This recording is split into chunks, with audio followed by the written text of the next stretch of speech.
Donc, tout d'abord, bonsoir et bienvenue à l'événement Formation Corpus et Recrues, Choisir l'entrepreneuriat. Je me présente, Isabelle Baudin, coordonnatrice du service de l'éducation des adultes, de la formation professionnelle et aux entreprises du Centre de services scolaires de Laval.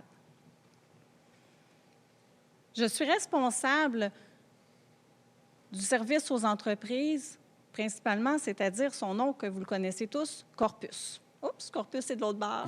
C'est fun! On est en inversé. Donc, Formation Corpus, le service aux entreprises, qu'est-ce que c'est? On offre de la formation aux entreprises et de la formation aussi aux individus, de la formation de courte durée. On a différents volets. Ça peut être de la formation qualifiante et aussi de la formation spécifiquement pour le développement de compétences pour la main-d'œuvre. Nous avons plusieurs volets différents. Le volet qui est cher à notre cœur ce soir, c'est le volet vraiment d'entrepreneuriat. Vous allez voir ce soir un panel d'entrepreneurs sélectionnés pour être en mesure de répondre aux questions qui sont le plus souvent posées. Nos formations qu'on offre sont principalement dans les secteurs qui sont offerts dans les centres de formation professionnelle ou à l'éducation des adultes. Par exemple, on a l'administration, la restauration, l'horticulture, la construction, la santé, la mécanique et bien sûr l'entrepreneuriat. Vous allez voir ce soir 11 nouvelles recrues qui vont faire partie de Recrues Communauté Laval. Les gens sur notre panel ce soir, nous avons 3 personnes qui sont des recrues, qui ont bénéficié de ce service-là.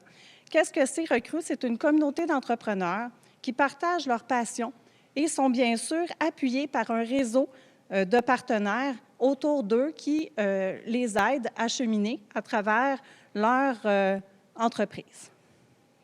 Bien sûr, les formations qui sont offertes pour les entrepreneurs recrues touchent principalement le réseautage d'affaires, la commercialisation, des cliniques entrepreneuriales.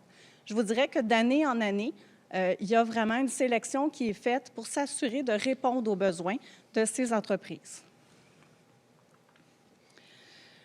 Avant d'aller plus loin, j'aimerais vous informer que la soirée ou le petit bout de soirée qu'on va passer ensemble va être enregistré et pourra être disponible pour les gens qui, malheureusement, ne pouvaient pas être présents ce soir. Vous pouvez aussi utiliser le clavardage pour poser des questions. Il y a un membre de l'équipe qui pourra répondre à ces questions-là. Je me permets de mentionner que le membre de l'équipe, c'est Mme Karine Prudhomme, qui est conseillère pédagogique et qui est responsable de Recrues Communauté Laval.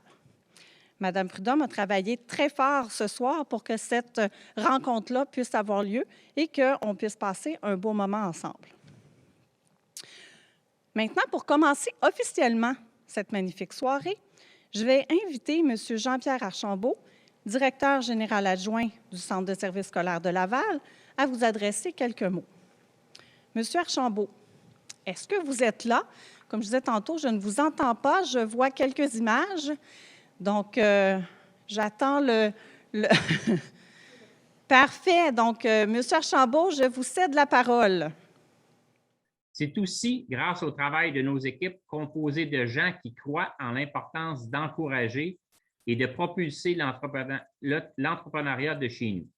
Je les remercie très sincèrement pour leur travail et leur engagement et je tiens également à souligner au passage le travail qu'ils ont mis dans l'événement d'aujourd'hui. Alors, merci à tous. Isabelle, à toi et à ton équipe. Ce soir, nous irons à la rencontre de 11 nouveaux entrepreneurs issus de secteurs d'activités variés qui composent la 7e cohorte de Recrues Communauté Laval. Ces recrues sont tous diplômés de notre programme Lancement d'une entreprise offert par l'École hôtelière et d'administration de Laval, l'un de nos 6 centres de formation professionnelle situés sur le territoire lavallois. Je tiens à préciser qu'il s'agit de diplômes du centre, je tiens à vous préciser qu'il s'agit de diplômés du Centre de services scolaires de Laval parce que notre mission est d'abord et avant tout de faire vivre des réussites à nos élèves. L'entrepreneuriat se vit à tout âge et sa présence en milieu scolaire permet de voir naître des projets susceptibles parfois d'influencer positivement un parcours, un choix de carrière et ainsi de favoriser la réussite sous toutes ses formes. Alors, félicitations aux 11 recrues. Bienvenue dans la famille de recrues Communauté Laval. Parlant de réussite, j'aimerais profiter de l'occasion pour féliciter certains entrepreneurs recrues issus de cohortes précédentes qui se sont démarqués au cours de la dernière année. Tout d'abord, bravo à Étienne Gagnon-Lewis et son entreprise Loisirs Zénith, lauréat d'une bourse d'honneur du ministère de l'Économie et de l'Innovation. Félicitations à Christine Philbert de l'entreprise Mon Petit Marché, lauréate d'une bourse d'honneur de la diversité ethnoculturelle 2020. Félicitations également à Anna-Maria Avram-Dumarès, consultante en rémunération globale, lauréate régionale au défi Ose entreprendre dans la catégorie Services aux entreprises. Ainsi que Marie-Ève Bourassa de l'entreprise Boom, qui est lauréate régionale du défi Ose entreprendre dans la catégorie Prix coup de cœur étudiant créateur d'entreprise. De plus, le 10 novembre dernier, donc la semaine dernière, dans le cadre du gala Dunamis, tenu par la Chambre de commerce et d'industrie de Laval, il y a 3 recrues qui étaient mises en lumière. Et je tiens à vous les souligner puisque c'est tout un parcours, un cheminement qui aboutit vers cette reconnaissance. Félicitations d'une part à Samuel Lemire-Dupont et son entreprise Kima, lauréat du prix Innovation durable. Samuel était également finaliste dans la catégorie Jeune personnalité d'affaires de l'année, moins de 40 ans. Félicitations également à Fatou Boukou et son entreprise Also Recrutement, qui a été finaliste dans la catégorie Jeune personnalité d'affaires de l'année de moins de 40 ans. Et finalement, Mélanie Racine et son entreprise Bagassac, qui a été finaliste dans la catégorie Commerce de détail ainsi que dans la catégorie Innovation durable. Alors, bravo à tous.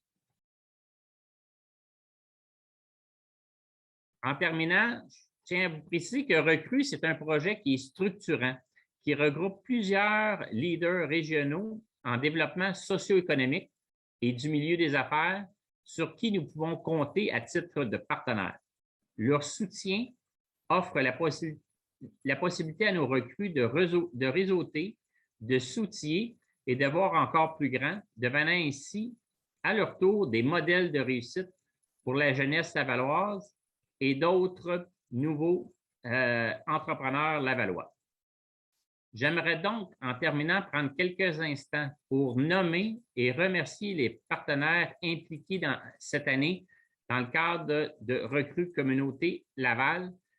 Sans leur implication, ce projet ne pourrait vivre un succès qu'on connaît cette année encore une fois. Donc, merci à nos partenaires Développement économique Ville de Laval, Chambre de commerce et d'industrie de Laval, Carrefour Jeunesse Emploi de Laval, Desjardins Entreprises, Envol Financier Le Changement, Investissement Québec, Barrette et Associés Avocats, Société communautaire lavalloise d'emprunt, Formation Corpus Services aux entreprises et formation continue, ainsi que le Centre de services scolaires de Laval. Merci de croire en nos recrues. Merci de croire en l'entrepreneuriat de chez nous. Et je vous souhaite à tous une magnifique soirée, un beau lancement et surtout la meilleure des chances à vous, chers entrepreneurs recrues. Merci. Merci, M. Archambault. Merci beaucoup d'être présent ce soir. Pour le premier volet de notre soirée, comme j'ai mentionné tantôt, on a sélectionné des entrepreneurs et un enseignant du programme de lancement d'une entreprise. Premièrement, je vais vous présenter Madame Maryse Giroux. Madame Giroux, je vais juste vous demander de nommer votre entreprise, d'expliquer en une phrase qu'est-ce que fait votre entreprise. Bonsoir, merci Isabelle. Je suis de Métier Séguin. On fabrique des équipements modernisés pour le tissage. Le tissage, c'est quoi? C'est la construction textile pour faire des tissus, dont entre autres le foulard que je porte ce soir. J'offre également des formations pour vous initier, mieux comprendre ou pour perfectionner dans votre art. Merci, Madame Giroux. Monsieur Dave Cameron. Merci de l'invitation, Isabelle. Dave Cameron de l'entreprise Dave Cameron Consultant.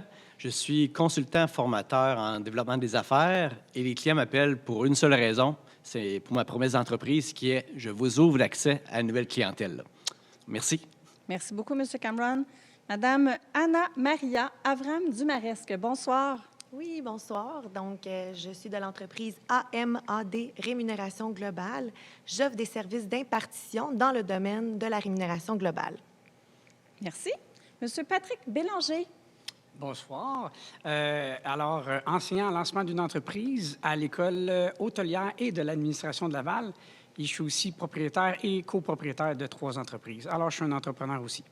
Bonsoir, ça me fait plaisir de vous recevoir. Bonsoir à vous 4. On a sélectionné des questions qui sont les plus souvent posées à des entrepreneurs. On va y aller un peu là, sans avoir à tour de rôle, mais vous vous lancez, vous êtes des gens passionnés, donc je n'ai pas de crainte qu'il y a quelqu'un qui va répondre à chacune des questions que je vais avoir. La première, qui nous semble très facile, vous allez pouvoir me confirmer si cette question-là est effectivement facile.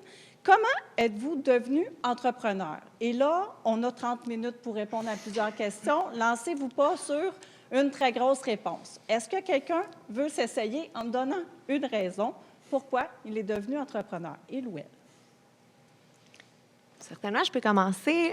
Dans le fond, c'est une combinaison de 2 facteurs, principalement dans le domaine dans lequel j'œuvre, donc la rémunération globale, qui fait partie du grand département des ressources humaines. J'observais certains besoins, donc la pénurie de main-d'œuvre qui commençait à se faire sentir déjà pré-pandémie. Donc, c'était un peu le besoin de ressources pour des besoins ponctuels, donc pour pas des besoins nécessairement permanents de longue durée. Donc, ce besoin-là dans l'industrie, combiné aussi à un besoin personnel d'une plus grande flexibilité, toujours dans le contexte de la conciliation travail-famille. Super, merci. Est-ce que quelqu'un d'autre veut s'essayer avec sa réponse? Concurrence à Anna-Maria. Je peux y aller. Il faut trouver un peu les éléments déclencheurs. Des fois, ils ne sont pas toujours évidents. Moi, j'ai fait quelques différents emplois. À l'occasion, je surperformais. D'autres occasions, j'étais moyen. J'essaie de trouver le facteur commun. Puis c'était, dès que j'avais beaucoup de latitude, j'ai beaucoup de liberté, dès que j'avais un grand carré de sable, c'est là que je savais que j'avais du plaisir. Puis c'est ça qui a été des révélations pour moi. Le carré de sable n'était pas assez grand, j'avais besoin de la plage au complet. Donc, c'est pour ça que je suis parti à mon compte. Puis, je ne regrette pas mon choix depuis 3 ans. C'est juste pour le mieux. Super. Merci, M. Cameron. Est-ce que quelqu'un, peut-être Anna-Maria, Dave, la même chose, est-ce que vous êtes devenu entrepreneur parce que vous avez perdu votre emploi? C'est une des questions qu'on peut se poser. Non, du tout. Fait que c'est vraiment un choix qui a été éclairé là, de s'en aller là-dedans et non pas par dépit, là. Je peux peut-être y aller. Oui, Madame Giroux, Maryse. Moi, je suis CPA-CA, fait que j'avais un emploi en cabinet comptable et j'ai vraiment parti par passion. Fait que ça a été vraiment comme un déclencheur de dire, je veux faire ce que j'aime, je vais me créer mon emploi. OK, super, merci. Un mythe délucidé. Une autre question. Comme entrepreneur, est-ce que vous avez tous vos vendredis de congé, les fins de semaine, ils se rallongent-tu? Est-ce qu'on a vraiment le choix de son horaire? Oui, je pourrais peut-être répondre. Je vous dirais que j'avais une discussion avec ma femme hier. J'ai pas de vie. Et en même temps, j'en ai une parce que j'ai beaucoup de plaisir, mais je vous dirais des vendredis de congé très rares. On travaille même le week-end.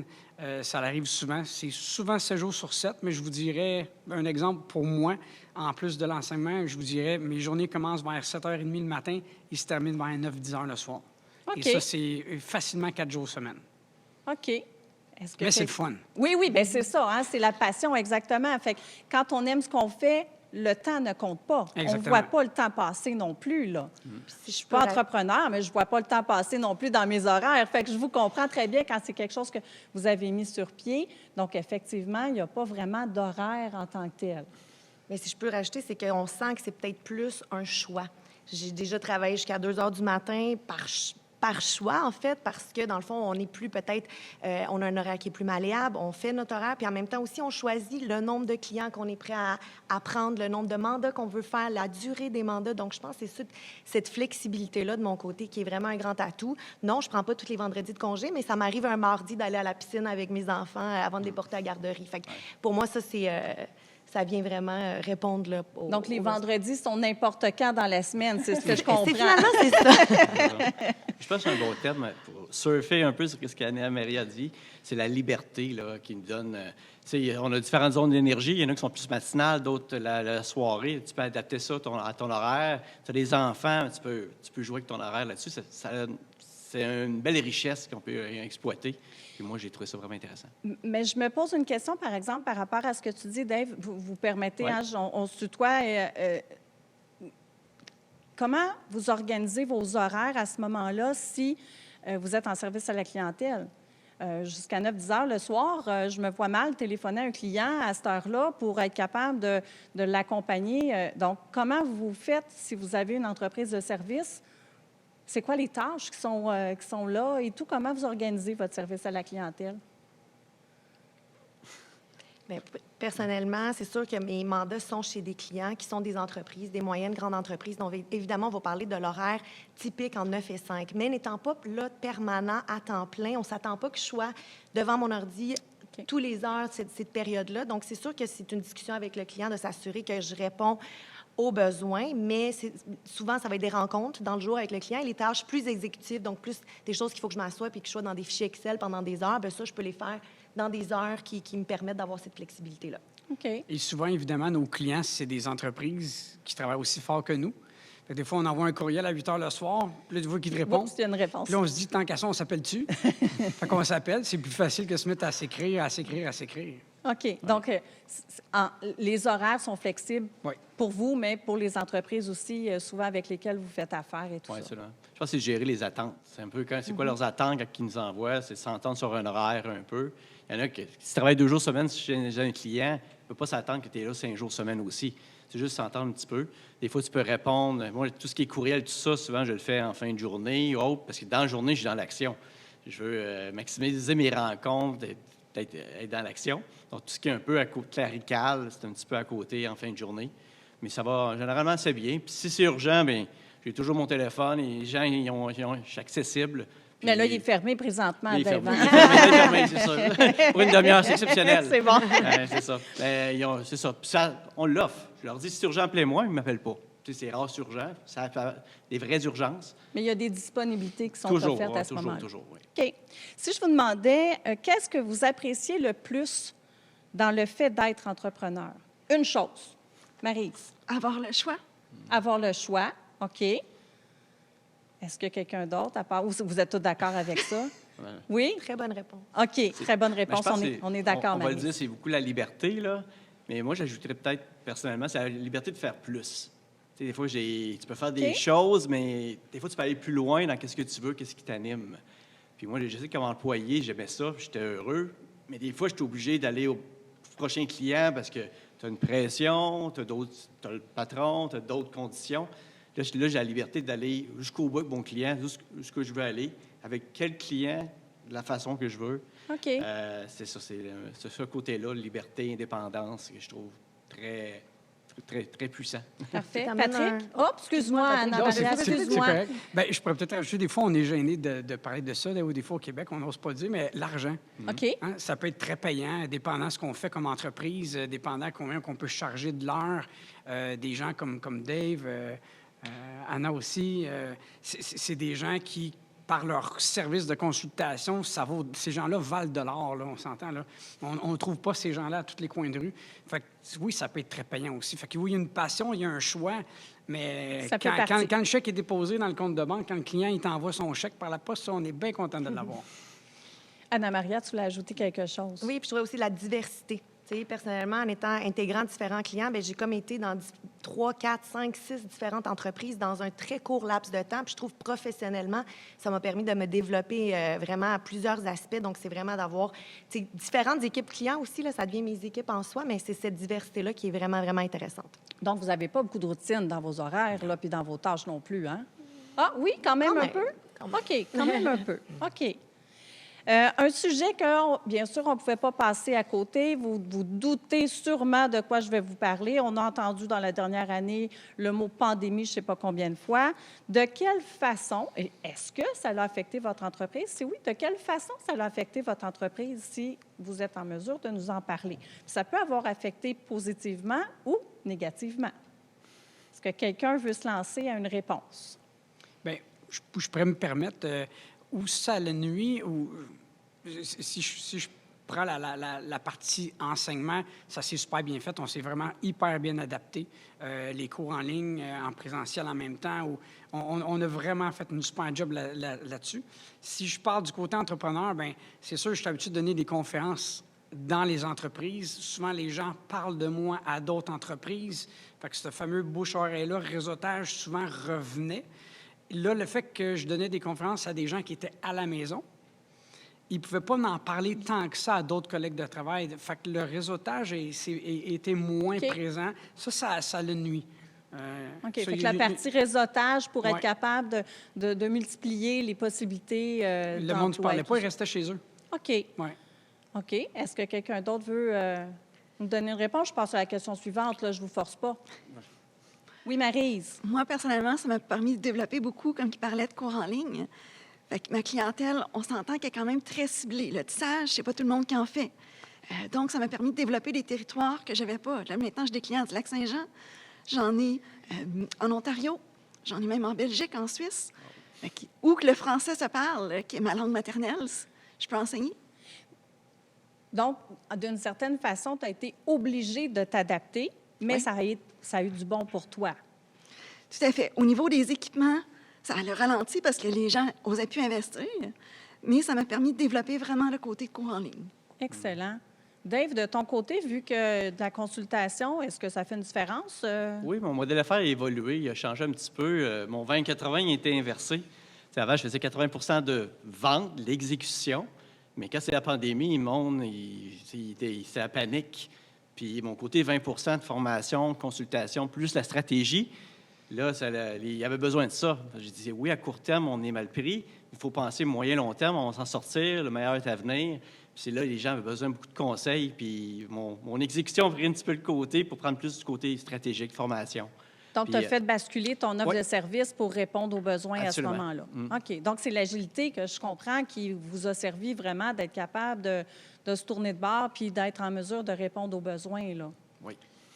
Puis c'est ça aussi, moi, ce que j'ai remarqué, c'est ça, c'était des mandats en entreprise. Donc, pré-pandémie, ça aurait été probablement beaucoup en présentiel. Donc, faire 2-3 jours comme un mandat de 2-3 jours, bien, ça te limite à pouvoir en prendre 1, 2, 3 mandats. Tandis que là, bien, combiner 2-3 jours pour plusieurs clients, ça se faisait de façon beaucoup plus facile. Donc, ça a été quand même un bel avantage là, de pouvoir d'éviter de se déplacer puis de pouvoir travailler sur deux mandats dans la même journée, dans la même heure, à la limite. Là. Excellent. Donc, j'ai quand même des gens chanceux sur le panel ce soir qui fait que la pandémie n'a pas nécessairement affecté négativement. Parce qu'on en a d'autres qui, c'est sûr que ça a été plus difficile, mais je comprends, c'est que l'agilité, le fait de pouvoir se retourner de bord, puis de répondre aux besoins, puis d'être en mesure de le faire, ça a un bon côté par rapport à ça. Tantôt, Patrick t'a parlé du côté d'éducation. Si je ne me trompe pas, Maryse, Dave, Anna-Maria, vous avez passé par le programme Lancement d'une entreprise. En quoi ce programme-là vous a aidé à démarrer votre entreprise? Là, parlez pas de toutes les compétences. Tantôt, Patrick va en parler. Mais un ou deux points qui fait que ça vous a permis d'avancer puis d'aller vraiment vers votre entreprise. Moi, je dirais, ça m'a permis, entre autres, peut-être de me développer en tant que personne. Je m'explique. Je l'ai dit, je suis comptable de formation, fait que personne introvertie. Apprendre à poser des questions à la clientèle, à tout le monde, partout autour de moi, pour savoir, est-ce qu'il y a vraiment un besoin? Est-ce que c'est vraiment quelque chose qui va répondre aux besoins des gens? Et fait que tout ça m'a permis justement à poser des questions et à me développer. Donc, je ne suis pas experte là-dedans, là. Patrick, tu me confirmes, ça s'appelle un peu comme une étude de marché, hein? D'aller voir Oui, bien, si... ça propose ça ça de ressemble un valeur peu à qu'elle a ça. été validée à l'avance, oui. OK. Elle a tout compris. Excellent, super. Anna-Maria, est-ce que tu veux nous donner un point qui, d'après toi, là, a vraiment fait que le programme t'a aidé? Oui, bien, c'était vraiment une immersion vraiment dans tout le monde entrepreneurial et intrapreneurial, de rencontrer plein de gens, tous les gens du panel ici qui m'ont supporté vraiment dans tout ce parcours-là, entre autres, mais aussi fait que de connaître plein de gens qui sont des intrapreneurs, mais aussi l'entrepreneuriat, je connaissais absolument rien. Je savais ce que je leur ferais comme service, mais c'est vraiment de tout structurer autour de ça là, qui était vraiment pertinent. Super. Donc, le programme Lancement d'une entreprise, mais aussi Recrue Communauté Laval. Là. Hein? Certainement. Dave, je te laisse la Ben, parole. c'est drôle, tu m'enlèves les mots de la bouche, là. Mais moi, là, il y a eu le programme il y a le programme de soutien au travail autonome, Oui, tout qui à lui fait. demande de faire le cours lancement d'entreprise, qui était une belle chose. C'est un beau devoir à faire. Mais le lancement d'entreprise m'a fait permettre de connaître aux entreprendre. On m'a poussé. J'ai été finaliste. Anna était une gagnante de l'année passée. Donc, ça a fait... Gagnant régional. Gagnant régional, gagnant provincial, national. Et par la suite, bien, c'est fait boule de neige. Après, c'était recru. Puis là, on est ici à soir.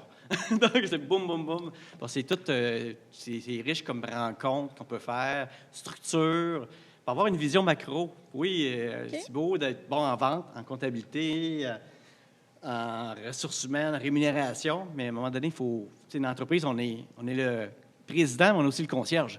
On est aussi le comptable. Il faut avoir une idée générale de qu'est-ce qui se passe, puis apprendre à déléguer, valider, tout ça. Le côté structure était vraiment intéressant, puis les profs étaient... On en a un ici, là. J'ai eu le droit à 4 professeurs qui étaient A1. J'étais agréablement surpris de la qualité et la proximité. On garde encore contact aujourd'hui. Donc, Oui, c'est ça. C'est des enseignants, mais qu'on appelle aussi des coachs, hein, Oui. parce qu'il y a de l'accompagnement qui est fait, de l'accompagnement qui est personnalisé. Patrick, est-ce que je peux te demander de nous expliquer, parce qu'il y a un nouveau programme de lancement d'une entreprise qui vient d'arriver. C'est tout nouveau, je pense, depuis cet Depuis automne. septembre. Hein? Oui, Donc, exactement. Quelles sont les particularités par rapport à l'ancien programme, nouveau programme? En quoi, là, ce programme-là peut aider davantage au démarrage d'entreprise? Bien, dans les faits, je vous dirais, le nouveau programme était beaucoup basé sur le nouveau modèle d'affaires. Et nous, ça faisait déjà un peu plus de 3 ans qu'on avait déjà commencé à enseigner justement le modèle d'affaires sur lequel maintenant le nouveau programme est basé.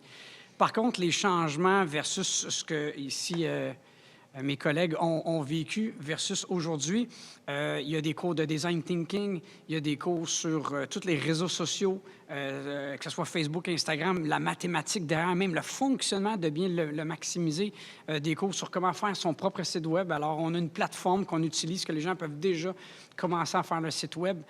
On a plus d'heures de cours qu'on en avait avant. Avant, on avait, je vous dirais, environ 90 heures de cours qui étaient données.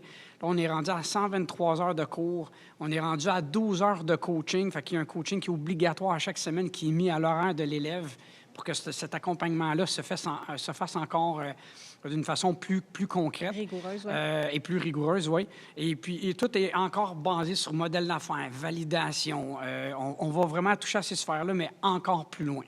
Excellent. Fait que ça veut dire, s'il y a plus d'heures, ça veut dire que vous êtes avec l'élève un peu plus longtemps pour s'assurer de l'accompagner puis vraiment de l'amener là, jusqu'au démarrage. Exactement. Un élève qui termine, là, est-ce que son entreprise est lancée ou il y a encore des devoirs à faire, il y a encore des choses... Bien, ils ont souvent encore des devoirs à faire. Il y en a qui réalisent qu'ils vont partir dans 1 an parce qu'ils ont besoin de sous. Et alors, ils doivent s'accumuler des sous.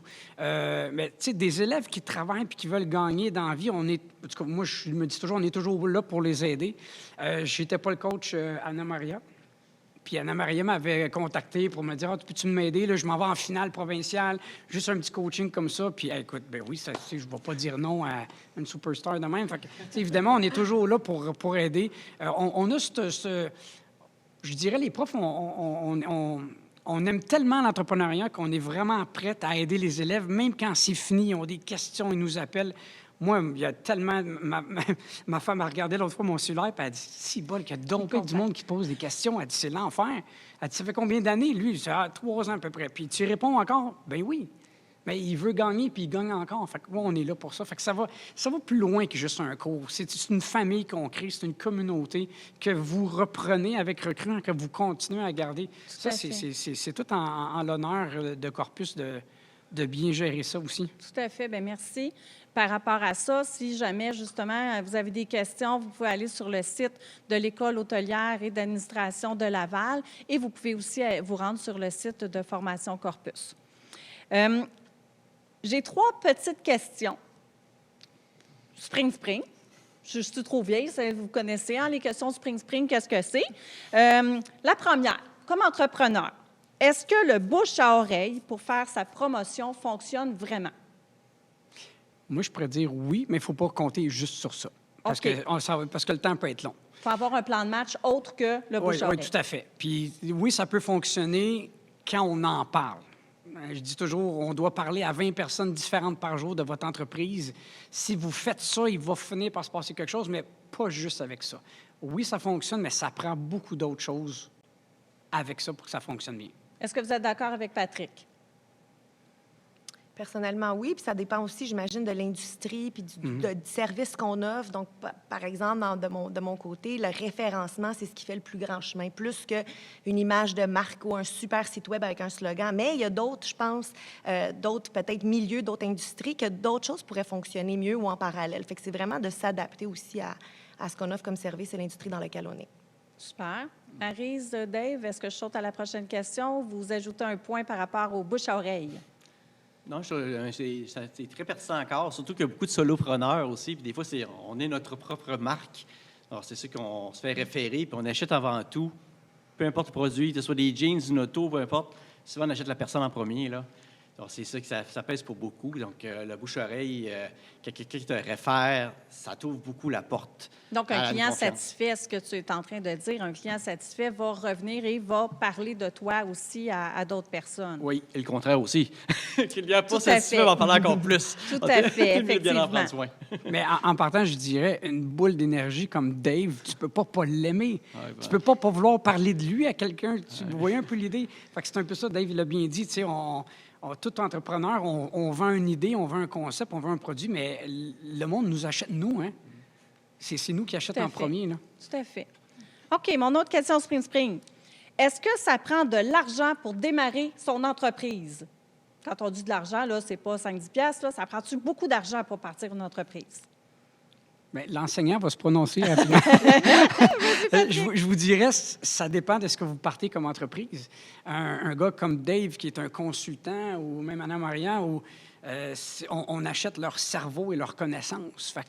En comparaison à Maryse, où il y a de l'équipement. Exactement. Fait que c'est là que ça fait la différence. Fait que souvent, je dis, une personne comme Anna-Maria, ça prend un kit cute, un beau sourire, un laptop, un cerveau en forme, puis en général, on va être capable de partir en affaires. Sinon, ben oui, Marie, ça va avoir besoin d'acheter de l'équipement et tout. Et une petite mise en garde pour ceux qui écoutent. Si vous avez de l'argent dans votre compte de banque, bien, avant d'acheter d'équipement, attendez. Hein? Vous allez faire le co-lancement d'entreprise, on va parler de financement, puis les banques aiment plus des gens qui ont de l'argent dans le compte de banque plutôt que se sont achetés plein d'équipements à l'avance. Fait que ça, c'est une petite nuance des fois que les gens, on pense pas, mais vu que j'ai la tribune, je le dis. Si vous avez de l'argent dans le compte de banque, laissez-les là. On va vous aider à comment bien la dépenser. Super. Merci. Mon avant-dernière question. Est-ce que ça vaut la peine de participer à des concours en entrepreneuriat? Je laisserai peut-être Anna-Maria exprimer oui ou non, puis nous expliquer un peu pourquoi. Puis les autres, gênez-vous pas, vous pouvez compléter, bien sûr. Oui, bien certainement. Moi, je suis vendue, c'est sûr. J'ai vraiment une super belle expérience avec le concours Ose entreprendre. D'une part, c'est justement de revoir son pitch de vente, là, de dire, OK, qu'est-ce que je présente en 5 minutes, en 10 minutes, comment je me présente, comment j'explique, puis je verbalise tout ce qui se passe dans ma tête à des gens qui connaissent peut-être rien là, dans ce que je fais. Ça a amené un petit côté compétitif qui était toujours le fun aussi, mais aussi, c'est surtout comme, bon, avec les prix qui ont été offerts, bien, c'est sûr que c'est une super belle, un beau signe de reconnaissance, ça vient vraiment confirmer qu'on fait les bonnes choses, qu'on met les bons efforts. Fait que c'est super, c'est un beau boost là, d'énergie que ça m'a permis. Puis évidemment, le petit volet financier aussi, les prix, c'est apprécié, là, on se le cachera pas. Donc, puis après ça, bien, c'est encore là de l'exposure, donc de rencontrer d'autres gens, de se faire connaître, de rencontrer d'autres gens passionnés, d'autres entreprises. Fait que je trouve ça super, super excitant. Puis justement, jeudi, là, on se rencontre à Québec, là, toutes les lauréats de cette année pour, réseauter, puis on a des petites activités là, en lien avec ça. Fait que je trouve ça super, super le fun là, qu'on puisse vivre ça. Fait que merci à Corpus qui m'ont dirigé vers ce concours-là que j'aurais pas eu connaissance autrement. Excellent. Dave, Maryse, est-ce que vous avez déjà participé à des concours? Puis j'aimerais savoir, si vous n'avez pas participé, pour quelle raison vous n'avez pas participé à des concours? Moi, j'ai participé à Ose entreprendre. J'ai été lauréat régional de Laval, puis je suis allé finaliste à Québec. Juste, je pense que c'est une belle tape dans le dos quand on a ça. Rencontrer une gang, tous des groupes d'entrepreneurs, il y a toujours une belle énergie. Puis quand on va dans les grands événements, les galas, on rencontre du grand monde, c'est toujours très intéressant, ton réseautage. On ne sait jamais. Des fois, il y a des gens que tu croises un concours, puis plus tard, tu as besoin de collaborer avec ou tu travailles. Donc, il y aurait des belles surprises. Je pense que comme Anna-Maria disait aussi, ça te donne un petit challenge, ça te permet de te pratiquer, de sortir de ta zone de confort. Donc, il faut juste peser un peu le temps versus ce que ça rapporte, parce que tu peux faire plein de concours pour gagner. À un moment donné, c'est pas payant, là, mais il faut juste choisir un peu qu'est-ce qui est bien, qu'est-ce qui te motive. Je pense de temps en temps. Dave, tu dis que c'est pas payant, mais je fais quand même du réseautage pendant ce temps-là. Est-ce que oui, il faut voir. Je pourrais corriger pour dire voir moyen, long terme, qu'est-ce qui peut être intéressant, qui t'a rencontré. Mais c'est ça. Puis je pense qu'à force d'en faire aussi, bien, tu développes des réflexes, tu développes aussi des petits trucs. Des fois, tu peux réutiliser des outils. Là. Tout à Alors, fait. je pense que c'est des beaux exercices. Puis quand tu arrives devant ton client, quand c'est du sérieux, vraiment sérieux, bien là, tu es prêt. Tu es pratiqué, puis tu as eu le temps de tester. Puis tu as eu des rétroactions. C'est ça, je pense, qui est surtout important. Tu rencontres des gens, des juges, qui ont du vécu, qui ont d'expérience, puis qui te disent des belles et des moins belles affaires, mais c'est ça qui permet d'évoluer. Là. Tout à fait. Maryse, est-ce que tu as participé à des concours ou non? Oui, j'ai participé à des concours. Quand j'ai participé, j'étais pas prête nécessairement avec les métiers Séguin, fait que j'avais pas participé sous cette entreprise. OK. Mais j'avais quand même beaucoup aimé parce que ça m'avait permis justement de sortir de ma zone de confort, avoir des rétroactions, apprendre parmi tout ça, rencontrer des gens. On ne sait jamais quelle rencontre qu'on va faire. Tout à fait. Du bon côté. Excellent, super, merci. En terminant, c'est toujours fini. Bien, pour le panel, pas pour nous autres, on n'a pas terminé encore, là. Mais en terminant, quel truc ou astuce pourriez-vous donner à une personne qui désire partir son entreprise? Et là, sur mon petit carton, c'est marqué « truc, pas de S » puis « astuce, pas de S » à la fin. Donc, partez-moi pas avec 12 trucs et astuces. Un chaque. C'est bon? Qui est prêt en premier? Moi, je peux commencer. Patrick, vas-y. De s'inscrire à l'École hôtelière de l'administration de Laval dans la formation lancement d'une entreprise. C'est le meilleur truc que je peux vous donner. Excellent. Parce que je vais vous en donner plein rendu là. C'est ça. Après ça, il va en avoir beaucoup Exactement. qui vont venir avec. Super. Exactement. Merci, Patrick. Anna-Maria, on y va-tu dans cet ordre-là? Ça va être plus facile pour les certainement. caméras. Croire en son projet, se laisser le temps. Puis croire, c'est ça, croire dans ce qu'on a à offrir. Super, merci. Dave? Entourez-vous de bonnes personnes. Un coach, un mentor, un comptable, des amis, d'autres entrepreneurs, un coach enseignant. C'est ça le secret. Excellent. Maryse, en finale. Restez pas dans votre petit cochon, posez des questions. Super. Donc, être curieux. Oui. Super. Bien, merci beaucoup. Merci infiniment, chers panélistes. C'est vraiment, ça a été intéressant. On s'était donné comme défi. On a fait top chrono, exactement le temps qu'on s'était donné. Donc, merci beaucoup pour votre générosité. Et puis, on va passer au deuxième volet de notre soirée. Le deuxième volet étant la présentation de notre nouvelle cohorte, la 7e cohorte, avec 11 nouvelles recrues. Et là, comme il y a 11 personnes, vous allez me permettre de lire un petit peu mes feuilles, étant donné que je n'ai pas appris le texte par cœur. Première personne, Amanda Noguera. C'est une jeune entrepreneure qui a fondé l'agence AMA dans l'objectif d'accompagner et d'encourager les femmes dans la création de leur stratégie numérique et leur identité visuelle. Elle offre des services en design graphique, en communication et en design d'événements. Christina Jachan, elle a décidé de lancer Nomade le cycle. Pardon, il y avait un petit bout qui me manquait dans le titre. Une entreprise se spécialisant dans le conditionnement physique à travers des entraînements sur des vélos stationnaires. Nomade cycle propose un service de location de vélos à domicile, des cours de spinning en virtuel, en présentiel, ainsi que des cours en entreprise et des événements privés. Nous avons aussi Cynthia Wissel, qui, dans son esprit collaboratif et humain, a décidé de fonder Tableau Média, un service de développement de stratégies éditoriales de contenu, de gestion de communauté, de création de contenu engageant. Ensuite, nous accueillons Jenny Uttonji. Elle a fondé Motive Santé. Cette entreprise fabrique des confiseries à base d'arachides broyés et de caramel, comme des nougatines. Ça va être bon, ça, plus tard, hein?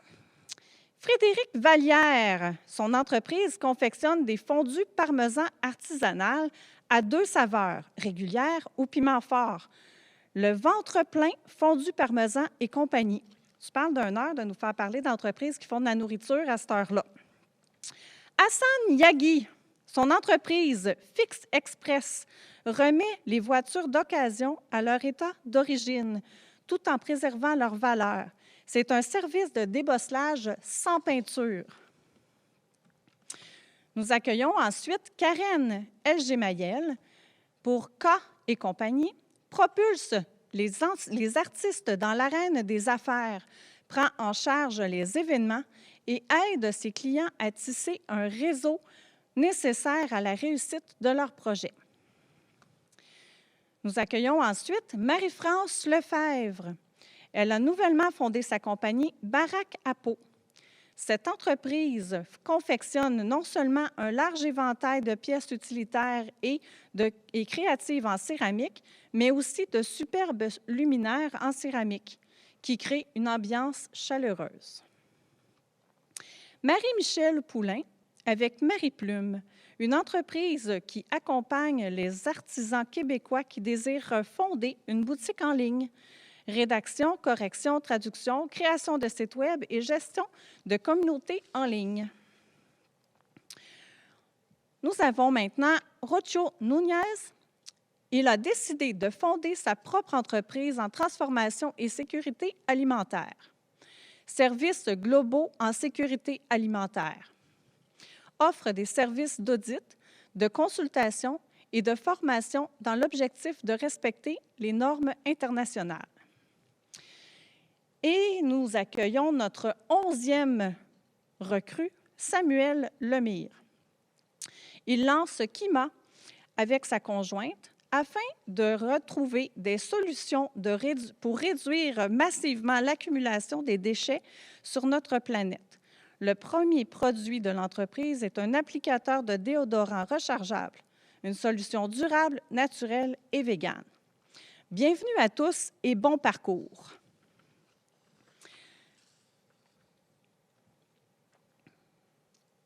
L'an dernier, nous avons eu 2 recrues émérites. Cette année, nous avons aussi 2 recrues émérites. Ces recrues sont des finissants qui ont terminé leur parcours de 5 ans avec Recrues Communauté Laval. Première personne que je vais nommer, Fadi Khalil. Il a lancé eWeb Contact dans le but de contribuer au succès des entreprises en augmentant leur visibilité et leur développement web, leur présence sur les réseaux sociaux et leurs solutions informatiques. Félicitations, M. Khalil. Fatou Bokoum, sa firme de recrutement spécialisée dans le recrutement de personnel technique, Also Recrutement Inc., est une référence en solutions de ressources humaines. Félicitations, Mme Bokoum. Nous sommes rendus à notre 3e et dernier volet, l'espace E. Qu'est-ce que l'espace E? Vous voyez à votre écran que c'est découvrir une nouvelle section entrepreneuriale sur Formation Corpus. Je vous mentionnais tantôt au début de la rencontre que c'était un des volets importants de Formation Corpus. Donc, ce soir, c'est le lancement de l'espace E. Qu'est-ce qu'il y a dans l'espace E? Vous allez retrouver la programmation entrepreneuriale, la programmation hivernale, donc les formations qui sont offertes et qui ont été choisies spécifiquement pour les entrepreneurs. Vous allez voir, c'est près d'une dizaine de formations. Les formations vont toucher, entre autres, la prospection, les réseaux sociaux, comment mieux positionner son entreprise, comment identifier des stratégies de commercialisation. Donc, vous avez vraiment la possibilité de vous rendre sur le site de Corpus, corpus.ca, et cliquer sur l'espace E pour pouvoir vraiment regarder là, plus en détail chacune de ces formations qui ont été sélectionnées pour les entrepreneurs. Vous pourrez vous inscrire par le fait même en vous inscrivant sur la plateforme. Bien sûr, sur corpus.ca, dans la section de l'espace E, nous lançons aussi ce soir les balados. Donc, nous avons rencontré plusieurs entrepreneurs avec différents sujets et être en mesure vraiment de discuter, d'échanger. Ce sont des balados qui sont visuels et auditifs, au sens où il y a une caméra. Vous pouvez les écouter seulement si vous désirez quand même. En terminant, une petite publicité, et j'espère pas faire pleurer personne. Il ne reste que 6 semaines avant Noël. Plusieurs recrues, comme je parlais tantôt, offrent de jolis cadeaux possibles d'offrir à Noël, parce que peut-être qu'on va avoir un Noël un petit peu plus réjouissant que l'an passé. Donc, n'hésitez pas à vous rendre sur le site de Recrues. Ah là, je ne me suis pas trompée de côté. Recrues Communauté Laval pour être en mesure de regarder les différents profils de nos recrues et encourager nos entrepreneurs lavallois pour être en mesure peut-être d'offrir un cadeau à votre famille. En terminant, je tiens à remercier sincèrement, très sincèrement, Karine Prudhomme, Alex Robitaille, qui sont 2 personnes très précieuses à l'équipe de Formation Corpus qui travaillent pour le volet entrepreneuriat. Et bien sûr, ils ne savent pas du tout, mais toute l'équipe des communications qui sont cachées en arrière des caméras, vraiment un très, très gros merci pour l'événement de ce soir et tout le temps qu'on a passé ensemble pour préparer la rencontre. Ça a été vraiment des très beaux échanges. Et bien sûr, tous ceux que je ne vois pas, malheureusement, j'ai à peu près 4-5 personnes que je vois, donc, mais je sais que vous êtes plusieurs en ligne, je vois qu'il y a 41 personnes. Merci infiniment d'être là ce soir, d'encourager nos recrues, d'encourager l'entrepreneuriat à Laval. C'est vraiment apprécié. N'hésitez pas à vous rendre sur le site de Corpus. Vous allez aussi recevoir un sondage pour la soirée qui va nous permettre de s'améliorer d'année en année. C'est notre objectif. On est toujours la meilleure version de nous-mêmes à chaque jour. Donc, n'hésitez pas à vous rendre pour regarder les différentes formations qu'on offre. Et je vous souhaite vraiment une bonne fin de soirée, bon appétit et au plaisir de vous retrouver dans d'autres événements éventuels. Merci.